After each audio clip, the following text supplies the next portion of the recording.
Hare Rama, Hare Rama, Rama Rama, Hare Hare.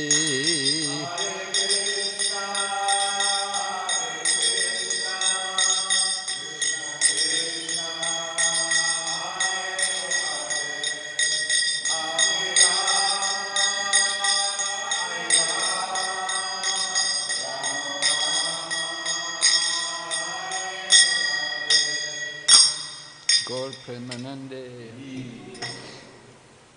Hare Krishna. Nama Om Vishnu Padaya Krishna Pastaya Bhutale Srimati Bhakti Vedanta Swami Iti Namane Namaste Saraswati Devi Gauravani Pracharine Nirvisesha Shunyavadi Paschacha Desatarine.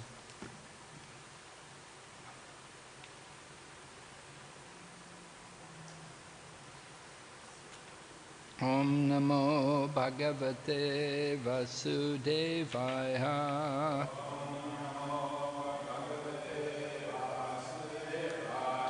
Om Namo Bhagavate Vasudevaya.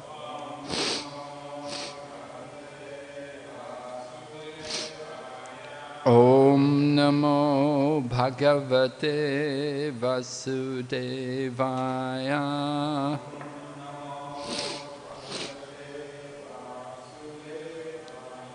Narayanam Namaskrityam Naram Chaiva Narottamam Devim Sarasatim Vyasam Tato Jayamudirayat Nasta Prayeshu Vabhadreshu Nityam Bhagavata Sevaya Bhagavati Uttamaśloke Bhaktir Bhavati Naishtaki. We're reading Srimad Bhagavatam, Canto 10, chapter number 12, the killing of the demon Aghasura, text number 39.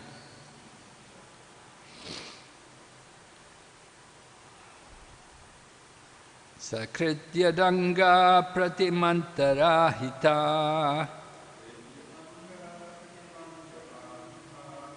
Manomai Bhagavatim Dadogatim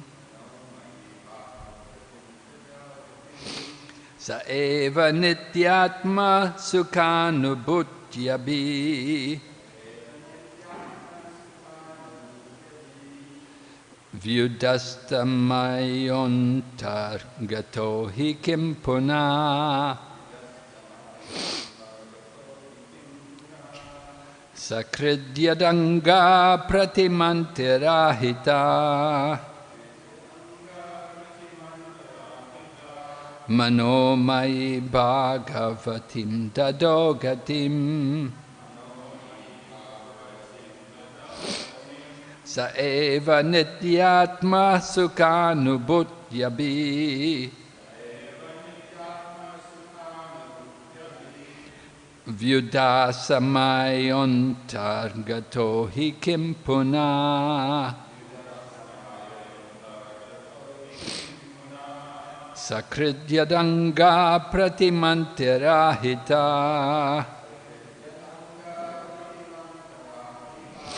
Manomai Bhagavatim Dadogatim Sa eva nityatma sukhanubhutyabi Vyudasamayantar gato hi kim puna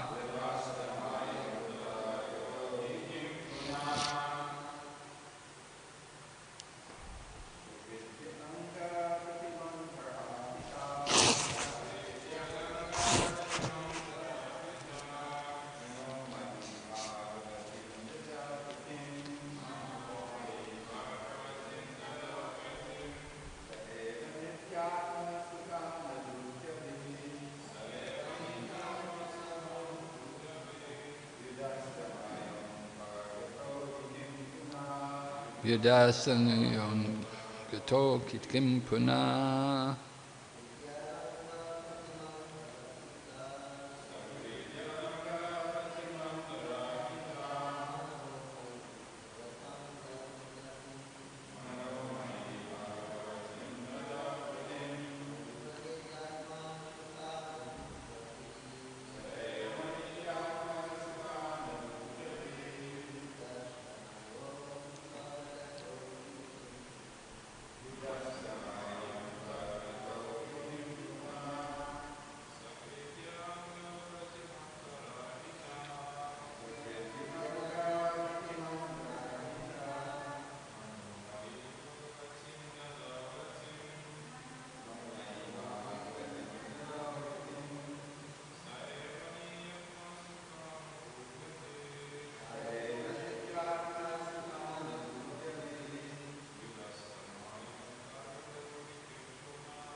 Sakrit, once only, yet whose Anga Pratima, the form of the Supreme Lord.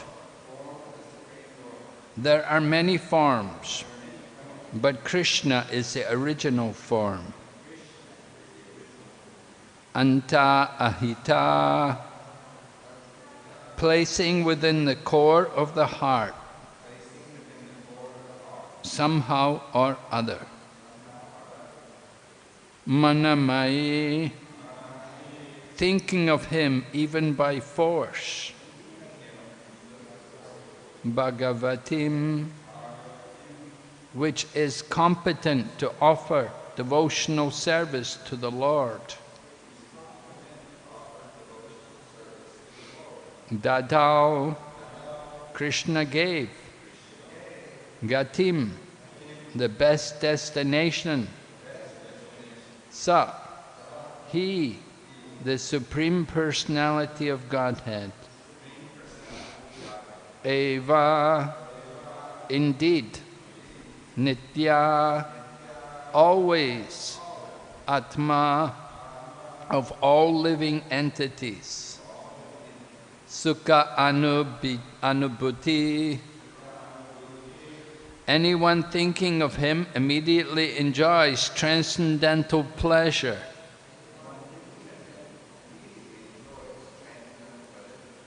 Abhivyudashta maya, because of illusion is completely removed, because all illusion is completely removed by him. Antagata, he is always present within the core of the heart.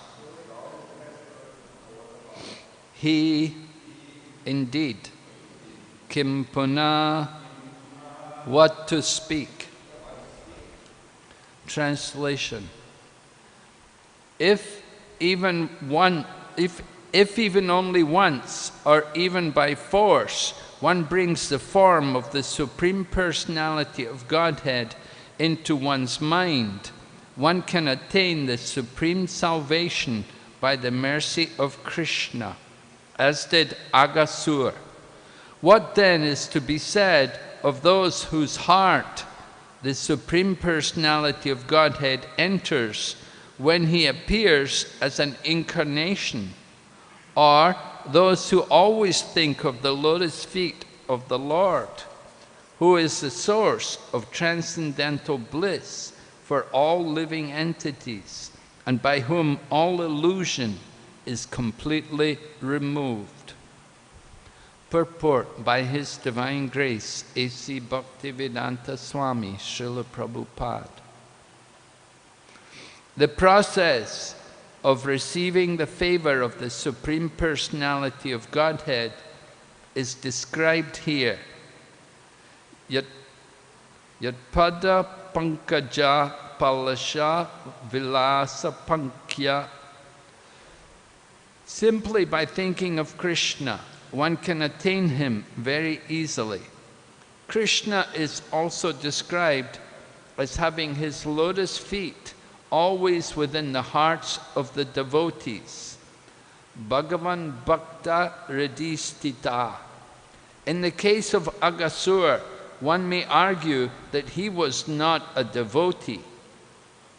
The answer to this is that he thought of Krishna for a moment with devotion.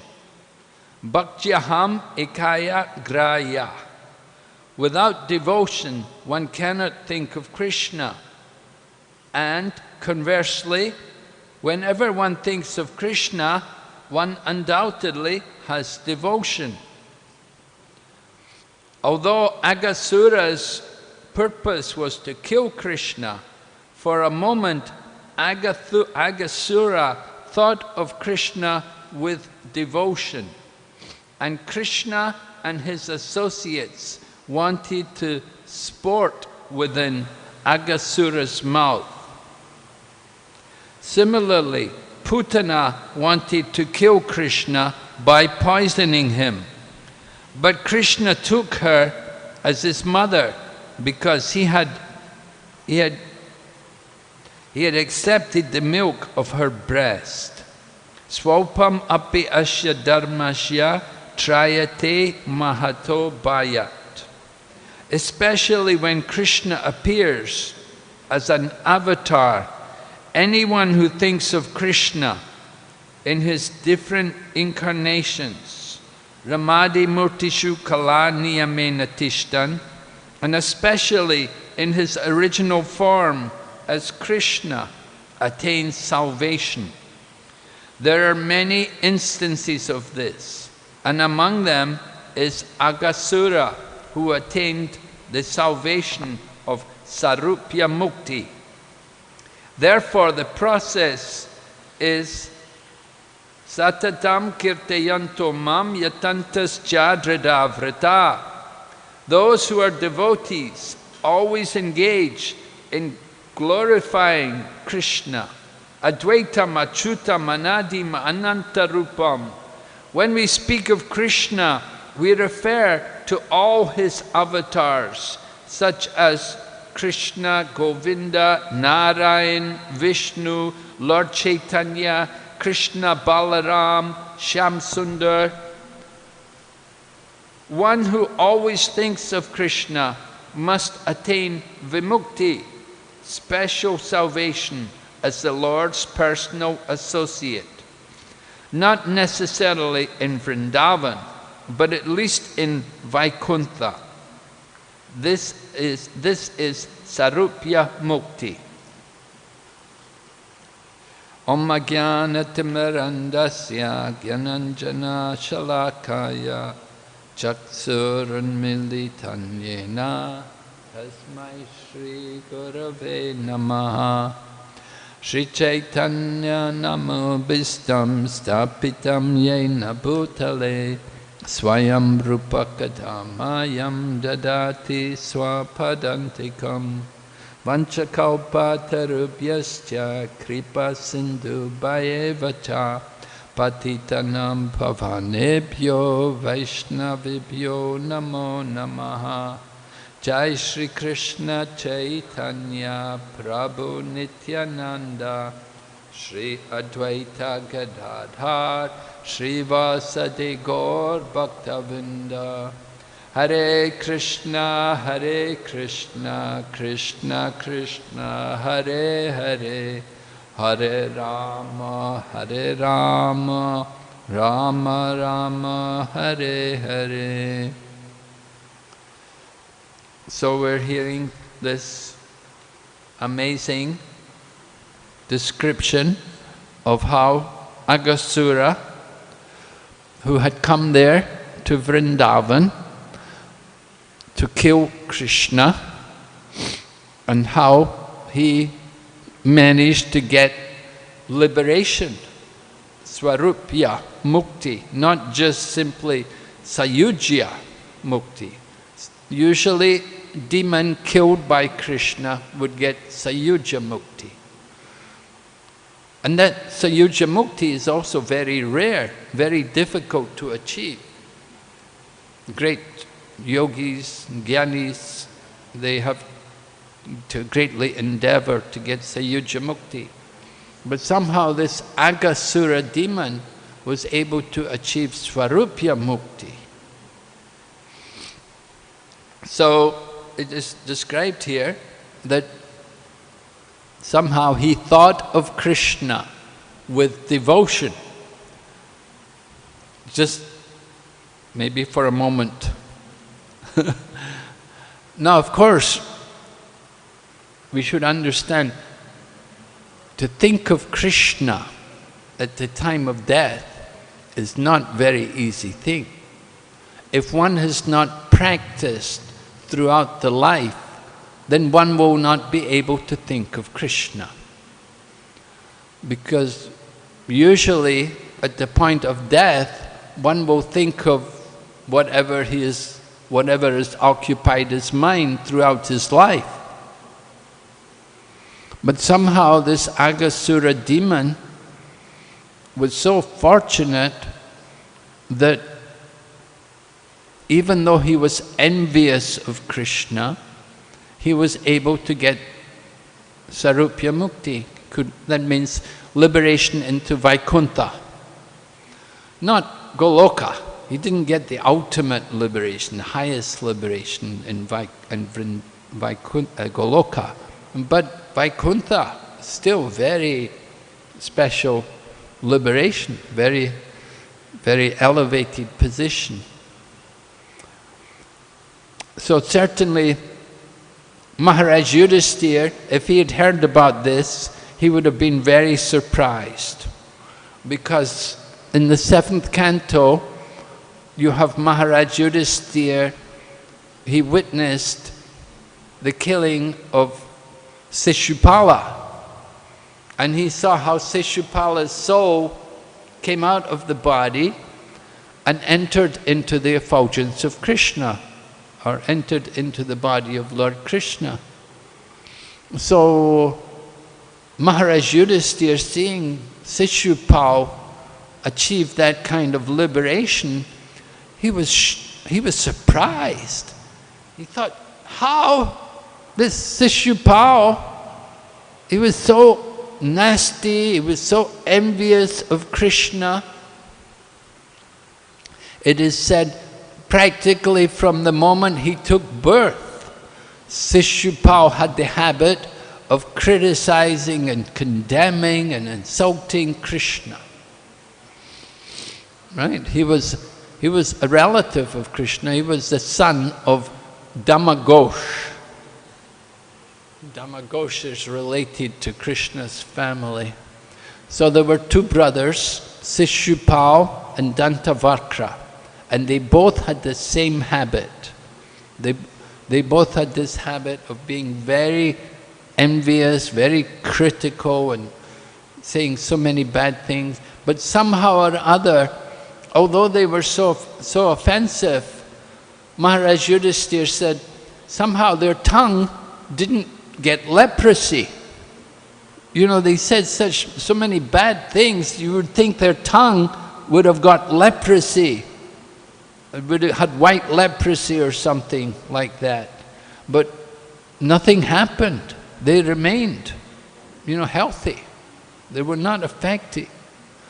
And then he was surprised to see that, but he was even more surprised when he saw, when they were killed by Krishna, how their souls entered into Krishna's effulgence, and how they had achieved that liberation. So he brought this point to Narada Muni to ask him why it was like this, how these people, because usually people who are envious of Krishna, they enter into the lowest species of life. In the 16th chapter of the Bhagavad Gita, Lord Krishna has described the demoniac nature. Tamaham dvishita kruran samsareshu naradama. Krishna says, those who are envious and mischievous and lowest of men, then they enter into the demoniac species of life. And they repeatedly take birth in these species. And birth after birth, they appear in these demonic species and sink further and further into the darkest regions of existence. So Maharaj Yudhisthira was thinking, how is it possible that Shishupal and Dantavarka, they didn't get reactions like that, but they were certainly envious. So then Narada Muni explains to Maharaj Yudhisthira how there are 5 different ways one can get the mercy of the Lord. Here, we're hearing about how Aghasura got the mercy of the Lord. In the 7th canto though, Maharaj Yudhisthira is describing, Narada Muni is describing to Maharaj Yudhisthira that there are 5 different ways in which one can qualify for the Lord's mercy. One was the gopis by their lusty desires. Now the gopis, of course their lust is not like the lust of the material world, because the gopis are all great devotees, that they're the greatest devotees of Krishna. They're all liberated souls. And by their lusty, they had lusty desires for Krishna. And of course, why did they have lusty desires for Krishna? To give Krishna pleasure, because that was pleasing to Krishna. And they're thinking they will do whatever Krishna wants, whatever will give him pleasure, the gopis are willing to do that. So their lusty desires are the lust of the spiritual world, not the lust of the material world. The lust of the material world is compared to iron, and the lust of the spiritual world is like gold. So the gopis, by their lusty desires, they achieve Krishna. And then Kamsa, by his fear. Kamsa was always fearful of Lord Krishna, because at the time of the marriage of Vasudeva and Devaki, it was predicted that the 8th child of Vasudeva and Devaki will kill you. So from that time, Kamsa was always fearful that this child is going to come and kill me. So Kamsa was always absorbed in thought of Krishna. So this is the principle. To get the mercy of Krishna, they're thinking of him. And Kamsa was constantly thinking of Krishna.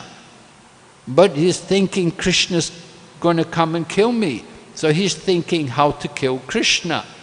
And of course he sent so many demons like Aga. You know, they were all friends of Kamsa. And Kamsa had sent them to go and kill all the children in Braja. So Kamsa was absorbed in fear, and he got the mercy of Krishna. And then Shishupal, by his envy. Because Shishupal, as we were saying, from his very birth, he was constantly envious. And then Krishna also came and kidnapped Rukmini just before Shishupal could marry her. So that didn't help matters. And then there was also Maharaj Yudhishthir's Rajasuya sacrifice, when they wanted to select someone who's the most worshipable person for everyone in this assembly. And then they suggested Krishna, and Sishupal just blew his top. What? Krishna? Because he's so envious of Krishna, and he began to insult Krishna, how he's just a cowherd boy, and he's just so many insults.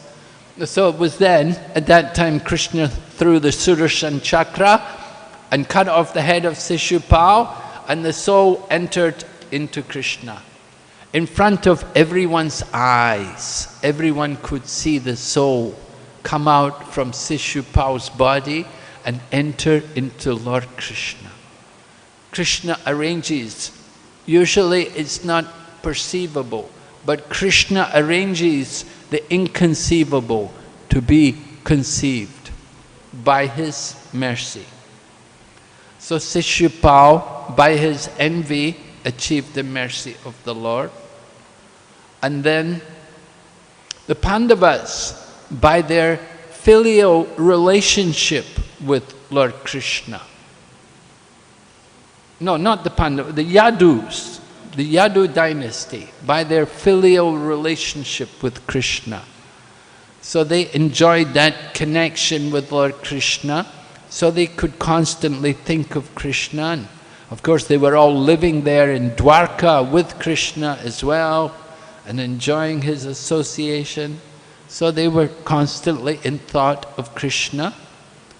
And then the Pandavas, by their affection for Krishna, because the Pandavas went through so many difficulties, but they always had that affection for Krishna, particularly Arjuna, who was a very intimate friend of Krishna. And that's why Krishna picked him to speak the Bhagavad Gita. But all the Pandavas had that affection, the friendly relationship with Krishna. And then Narada Muni says, and all the devotees, by their devotional service, then they also qualify for the mercy of Krishna. Because the devotees, by doing devotional service, they should also be thinking of Krishna, constantly thinking of Krishna. That is the real meaning of devotional service.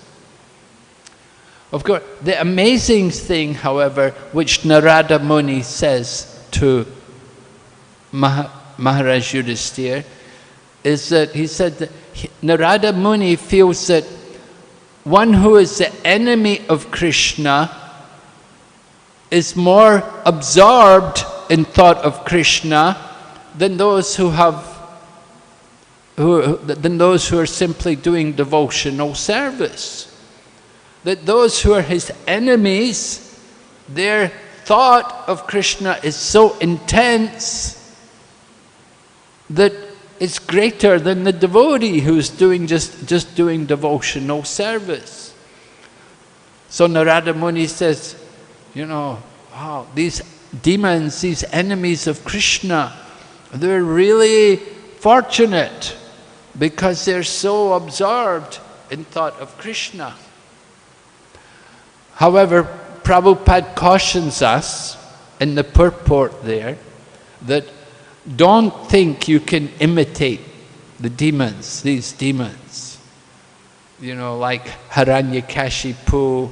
Hiranyakashipu he was attached to his son, Prahlad. So he was thinking of Prahlad. So he got, by remembering Prahlad, he was liberated. Don't think we can imitate these kind of demons. In fact, that's a very dangerous thing to do. Because devotional service should be favorable to Krishna. Anukoyena Krishnanu Shilanam, right? Devotional service must be favorable to Krishna. And it can be also any of Krishna's different avatars, incarnations. They're all in relationship to Krishna. Prabhupada quotes the Brahma Samhita, Ramadi Murtishu Kala Niyamena Tishtam. All these different avatars, they're all Krishna appearing in different forms, in different pastimes, different circumstances. And if one can fix his mind on these different forms of the Lord, then that is the success of life. So we're told this Aghasura, somehow he thought of Krishna just for a moment, with devotion anyway. Why did he have devotion? We don't know, we can't understand. We have, at the same time, we know all of these demons who were the friends of Kamsa, they're not ordinary souls, because somehow they have come there and they've been able to witness Lord Krishna's pastimes and to take part in the pastime of Krishna. This Aghasura was such a great demon. By his power, he could transform himself into this form of a snake, 1 yojana long, 8 miles long. And we're told also how when he opened his mouth, there was this very horrible smell coming from inside the intestines. Because snakes, you know, what did they eat? Well, must have been eating other people. Just like Putana, his elder sister, right? Putana had been engaged in killing children also. Of course, it's pointed out that they didn't kill the children of the devotees. They just killed the children of the demons. They were thinking they were killing the devotees, but the people they were killing were the children of the demons, not the children of the devotees. Because Kamsa was thinking, all the children born, one of them must be born to kill me. Go and kill all the children. So he sent demons like Putana and then Agha. They'd been killing. So they were sinful. Now how could they do devotional service? Yesham twantagatam papam jananam punya karmana te danva moha nirmukta bhajanti mam dridavrata. That only people who perform pious activities over many lifetimes and who are freed from the reactions of sins can engage in my devotional service. How did Aghasura get this qualification? It's inconceivable. And we were told, Prabhupada says, that he thought of Krishna for a moment. Now, Gadvanga Maharaj also thought of Krishna for a moment. Right? Gadvanga Maharaj, he also had a moment that he was fighting. Gadvanga Maharaj had come to the higher planets to fight on behalf of the demigods against the demons. And the demigods were very much grateful to him. So they offered him a blessing. So Gadvanga Maharaj asked the demigods, just tell me, how long do I have left? How much more time do I have left in this material world or in this material body? And the demigods told him, you have 1 moment. So immediately Gadvanga Maharaj transported himself from the higher planets down to this earth planet. And he fixed his mind on the Lord, and he gave up his body and went back to Godhead. He was very detached. He could do, but he only had a moment. He didn't get much time for preparation. But that's all it takes, one moment. You think of the Lord.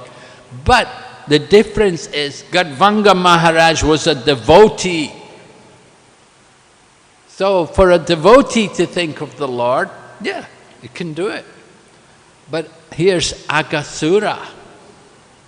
Is Aghasura a devotee? Well, certainly. He's not recognized as a devotee. He's the demon, and he's the friend of Kamsa. But did Kamsa also got liberated, right? Kamsa also got liberated. We were discussing in another place I was talking, somebody told me that it's written there that Kamsa also got Sarupya Mukti. I thought he only got Sayujya Mukti, but it's described he also got Swarupya. So fortunate. How these demons got so much good fortune? Because they were thinking of Krishna. So Aghasura, he opens his mouth, the cowherd boys walk in, and Lord Krishna, he didn't really want them to go in. He was like, no, don't go in. He's a demon, he's not a devotee. This is not just some playground for you. This is some big demon come in disguise. But the cowherd boys, Krishna thought, don't go, but they'd already gone in. How is it the cowherd boys can overrule Krishna's desire? Krishna is the supreme controller. Krishna, we're the servants of the duty of the devotee is to serve Krishna.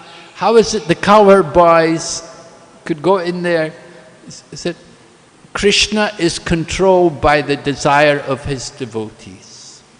Krishna is subservient to his devotees' desire. What the devotees want, Krishna, okay.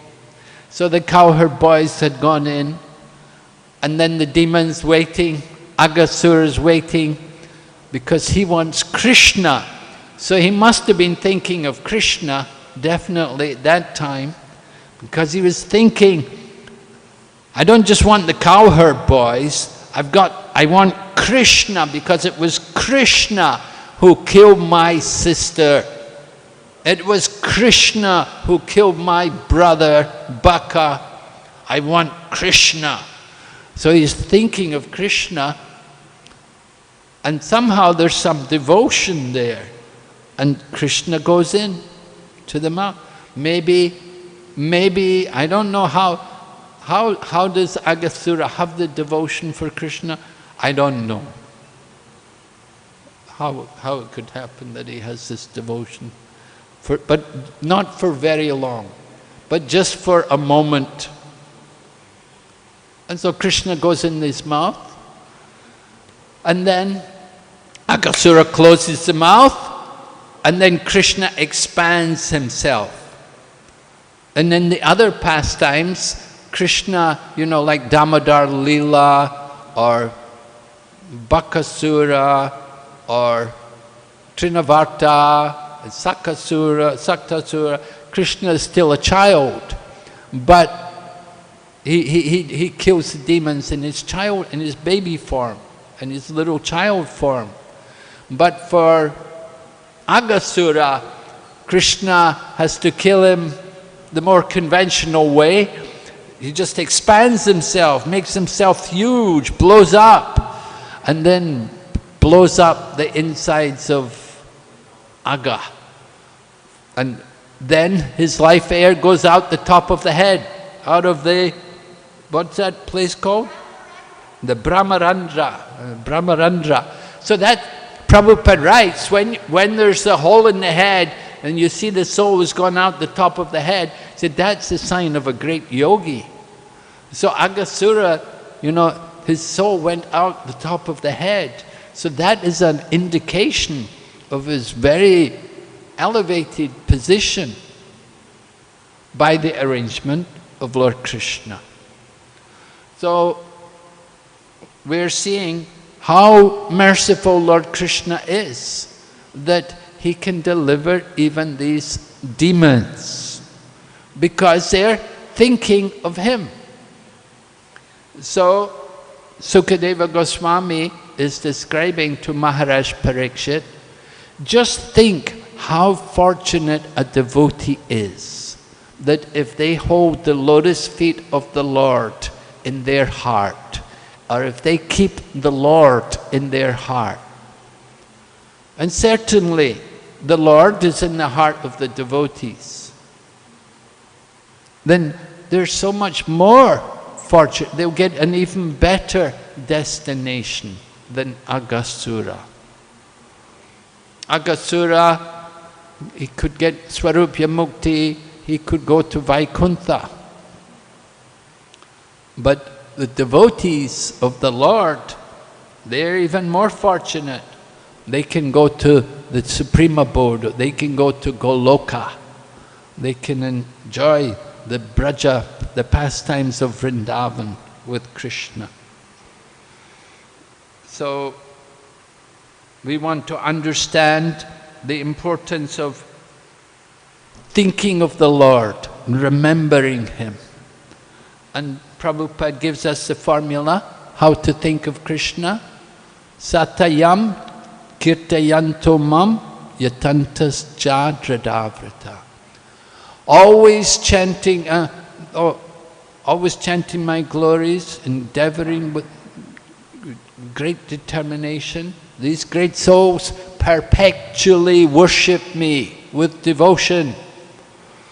So this is devotee, right? Mahatmanas tumam parta daivim prakriti mashrata bhajanti ananya manaso gyadva bhutadim avyayam.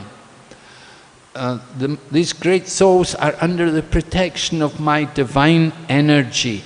They are fully engaged in my devotional service. So this is the method by which we can think of Krishna. We chant His name, we worship His deity, we hear His pastimes, and in this way our mind will become more and more absorbed in thought of Krishna. Lila Smaranam, right? This is the business of devotees. Every day we read the Srimad Bhagavatam and we get an opportunity to reflect more on the pastimes of Lord Krishna.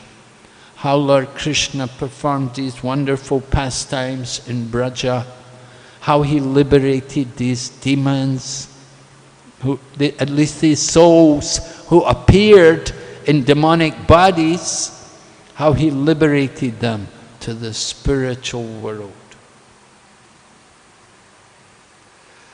So,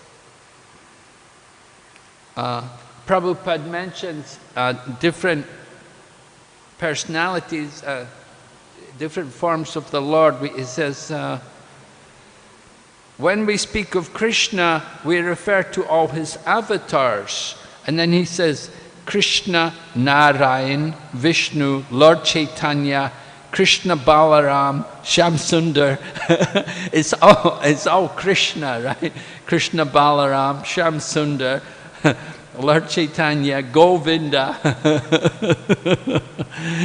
Prabhupada didn't go far away from Lord Krishna. He wants us to think of Krishna,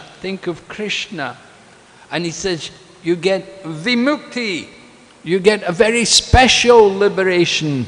Not just mukti, but vimukti, very special liberation. But he says, special liberation as the Lord's personal associate. But then he says, not necessarily in Vrindavan. And so at least Aghasura, he didn't get to Vrindavan. But we don't mind. Vaikuntha is also must be very blissful, very wonderful to be there in Vaikuntha. Okay, we got any questions? Yeah, Prabhu?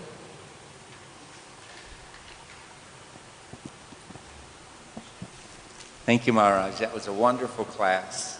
In fact, hearing you speak on the Bhagavatam, it clicked for me. I understood this quandrum. He's not a devotee, but he had devotion and thus thought of Krishna. Prabhupada in the purport says, if you don't have devotion, you can't think of Krishna. So to have thought of him, he had to have... So that's where his devotion came from. But this is the point that I want to make, that I couldn't understand just reading it myself, but hearing you speak on the Bhagavatam, it came to me.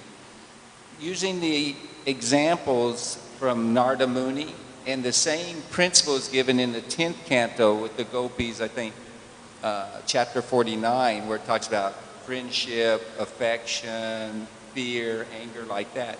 So Kamsa was Krishna conscious, but he was unfavorably Krishna conscious. He was a demon, but he was always thinking of Krishna. That thinking of Krishna is a form of devotion.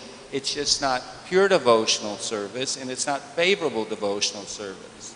So Aghasura was unfavorably absorbed in thought of Krishna, at least for a moment. You got to realize at that moment when you swallowed him, and oh my God, he's expanding, expanding, he had the understanding, oh my goodness, this is God. Has to be God. And it's the same principle with Sishupala. It's mentioned in Laghu Bhagavatam Rita by Rupa Goswami.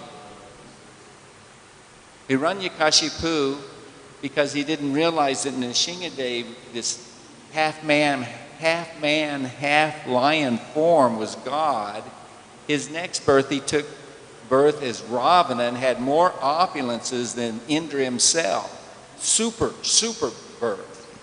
And then when he was killed by Ram, he still didn't understand that Ram was God. He just thought this is an extraordinarily powerful human. And because of that, he had to take birth again. But it stated that Shishupal was incredibly wealthy. I mean, his birth is Shishupal, the son of, you said, what was his father's name? Shishupal? Dhamaghosh. Dhamaghosh. And I guess, incredible birth is what Rupa Goswami says. And then when that Sudarshan Chakra was coming to cut off his head, his seeing that Sudarshan Chakra come, in that last moment, he realized, oh my God, Krishna is God. And because of that, that's where he got the Vimukti. He got liberated, going back to Vaikuntha. Of course, it's Jai Vijay Leela, but that was the qualification, Rupa Goswami says. Two things. Krishna is the most merciful form of the Lord. We're not talking about Lord Chaitanya here, but other than the other avatars of the Lord, and he's quoting, referring to Ram and Nrsimha. Krishna specifically, there's perfection in his mercy, Shakti, so that he can so easily give liberation to these demons. So the devotion wasn't favorable. That's what I wanted to emphasize. It wasn't favorable, but it's considered devotion because he was absorbed angrily in thinking of Krishna. And that's like Vighna is the example in that 7th canto purport you referred to. He was always cursing God. He didn't believe in Vishnu. He thought he was Vishnu, but because he wasn't meditating on the form and the person of the Lord, just the concept of God, like all these foolish atheists of the day, they don't get this good fortune because they're not absorbed in thought of the Lord, the person, the Adipurusha. So anyway, thank you for a wonderful class. I hope that... Yeah, thank you very much. Very nice points. Yeah, important. So I'm appreciating that. As Prabhupada had said in the purport, thinking of Krishna means there must be devotion. But Prabhupada points out that the devotion can be unfavorable devotion. Not favorable devotion, but unfavorable devotion. Question from online, from Sitala Devi Dasi. Most respectful obeisances to Nrsimha Maharaj's lotus feet. Thank you for a most excellent class. Only by thinking of Krishna, then we can attain him. But during the process of our practicing Krishna consciousness, there are a lot of people, they join in, but we see even some advanced devotees, they left Krishna consciousness movement. How can they leave Krishna consciousness? Now how can we become always dedicated ourselves to the instructions of Guru and Krishna and keep our steady practice. Thank you.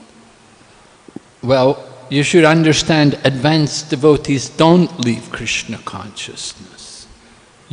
What she's thinking, somebody is advanced just because they've been around a long time.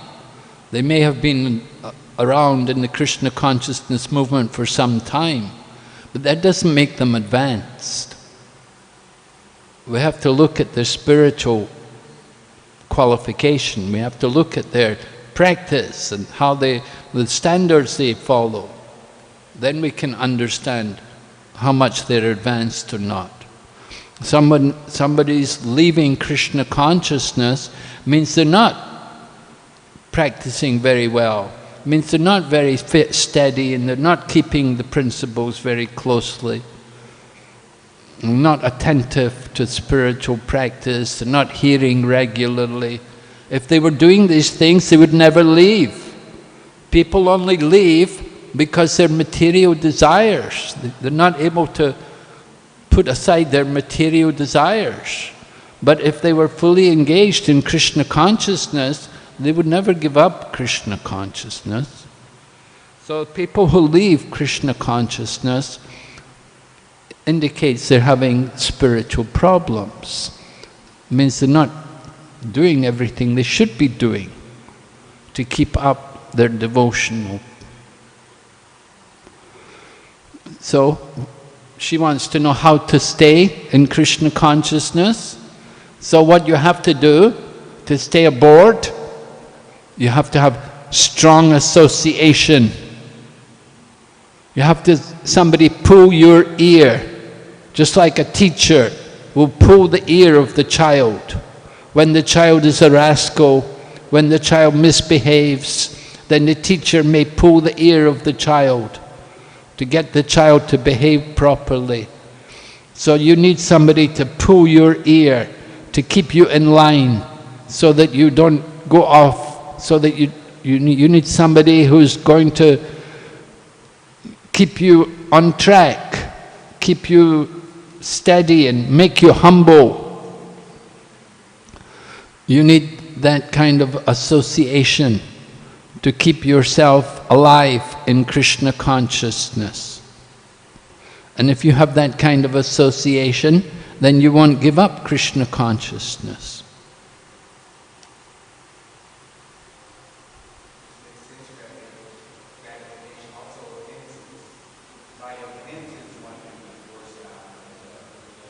By offenses. Oh, okay. Prabhu is saying that we can also be put out of Krishna consciousness if we commit offenses against the movement or against devotees. If we go against, if we commit some offense against them, we say improper, use improper words and do things improperly. So we have to learn to cultivate humility, and we have to think of ourselves lower than the straw in the street.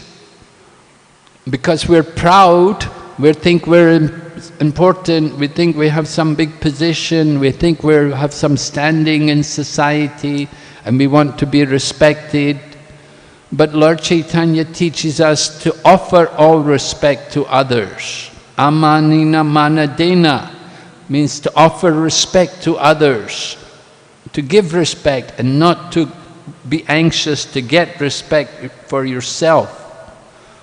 So this is very important to remember Lord Chaitanya's teaching in the 3rd verse of Shikshastikam, and that will keep you strong in Krishna consciousness.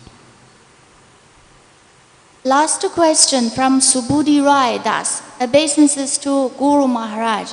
In one article by Aindra, I saw Bhaktivinoda Thakur therefore claims a pure devotee should not participate in the kirtan led by those who are offending the holy names. So who are those offenders? Maybe the people who are hiding their motivation and to perform kirtan, simply for money or to increase their sexual attraction or for reputation, and for this purpose they are chanting, but such chanting can only bring material sense enjoyment. How can we properly understand this paragraph and how can we practice it? Okay, well, that's a very important point, that the chanting must be pure. You're going to chant the holy name, it must be done with pure devotion. And then it will have the proper potency.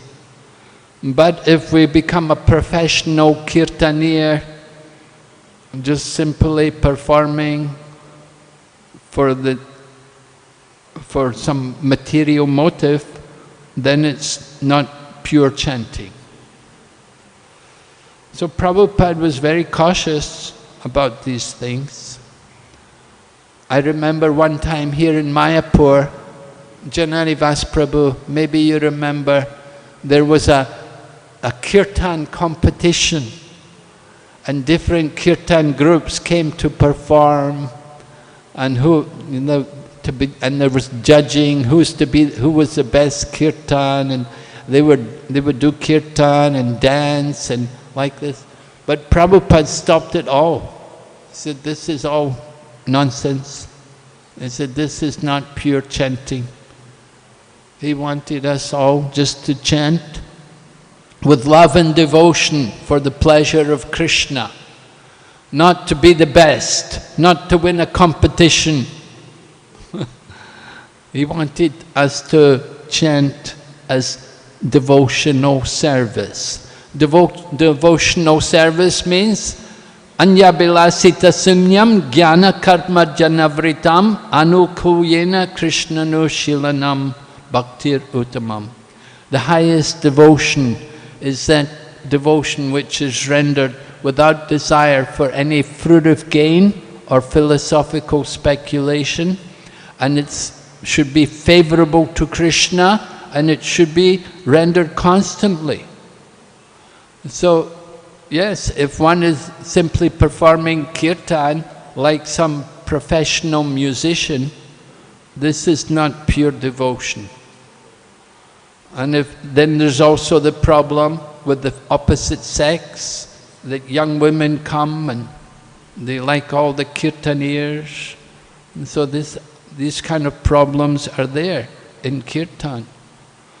So kirtan has to be performed in a very serious mood. You have to be very conscious, trying to please Krishna. Love and devotion is the qualification. You know, okay, they spend hours and hours, lessons to play harmonium, to play mridanga, and to play kartals, everything very perfectly, have everything very perfectly, make a very beautiful sound, but there must also be pure devotion.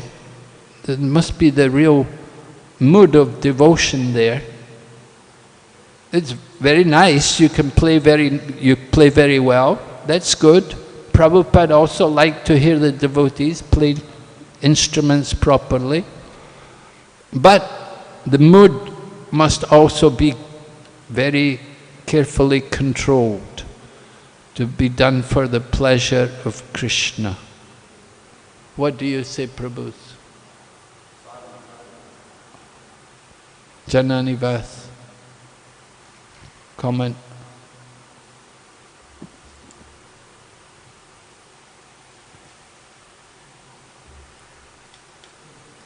Yeah, the chanting is the main thing. Because it's the chanting that reveals the holy name, or the presence of the holy name. And then it's the holy name reveals the form of the Lord, and the holy name reveals the qualities of the Lord, and the name will reveal the lila. It's the progression. So in the beginning, purity has to be there for any of these realizations. But when we can't chant purely, then we will feel the presence of the Lord. That'll be the beginning of pure chanting. Thank you. It really is a razor's edge, isn't it, Maharaj? Because the devotees who take the time to learn the expertise in playing the instruments and learning the control of the vocal cords and singing, etc., they will say that Krishna likes the best. The best should be offered to Krishna. But you're making the most important point. What Krishna is looking for is the bhakti, the desire to please him. And no matter how expert you may be, if that's missing, then there's no spiritual benefit. There'll be material byproducts. I like to say the chump change of the holy name. You can get your sense gratification. You can get liberation.